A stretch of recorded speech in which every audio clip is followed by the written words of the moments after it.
Good afternoon. George Cavaligos for HFT bonds and notes.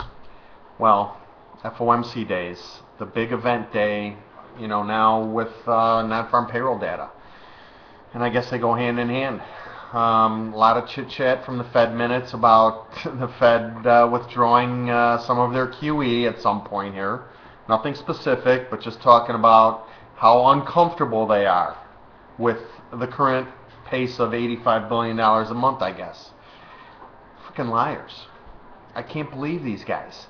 One dissenting vote, I think, at the last two meetings, and now they're all sounding like hard money central bankers. I don't believe them until they start, cutting back or stopping this QE stuff, and then maybe I'll believe them.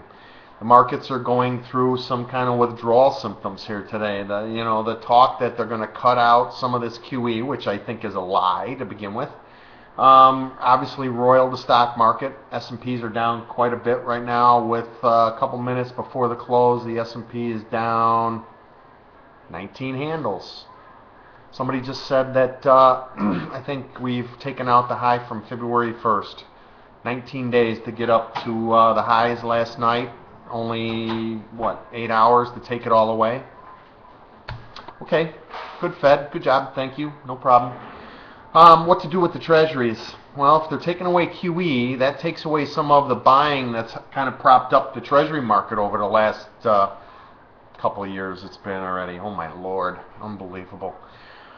Bonds are up 7, notes are up 6. The curve's actually steepening. Ultra bonds are only up 5 right now. At the first sign of a reversal, of equities going upwards here, the bonds are going to poop on themselves, I think, at that point. Let them, go higher here. Look for some kind of a failure. I'm not going to be too excited about tonight's trade. I mentioned in the chat room that we haven't seen our friends in the Far East doing any selling the last couple nights.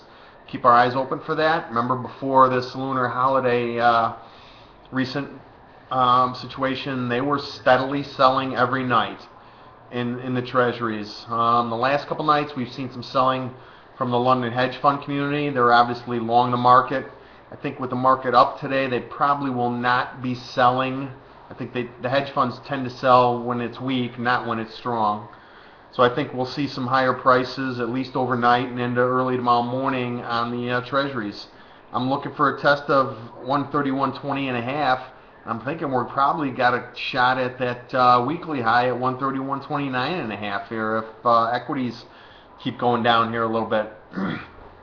So I'll give the upside the benefit of the doubt. I bought some cheap puts today, just as sort of an insurance policy through the FOMC meeting. I should probably just sell them at 1 right now and be done with it and move on. But we got a ton of data tomorrow. We'll see what happens. I think if we get any strong economic data, I might be able to just, scratch those puts out or maybe even make a little profit. We'll see what happens. Market hasn't really done anything one way or the other. We're still in the bands of that little triangle that I've highlighted the last 2 days in the morning email and in the charts that I posted in the chat room. 143.26 on the upside in the bonds. 131.20 plus would take us above that in the 10-year. And on the downside, well, we held there this morning in the 10-year, and that should have been the screaming buy of the century. Of course, I didn't do that trade. I thought for sure we were going to take that trend line out and go look at new lows. These Fed guys, I just, I can't believe they keep saying this stuff. I guess I just got to, believe the cynic in me is right, and these guys will keep talking like real central bankers, and they'll keep acting like the current crop of Fed guys that we've seen over the last couple months here, debasing currencies, trying to ease their way out of this mess that we've been in for quite a while. Have a great night, guys. We'll see you tomorrow.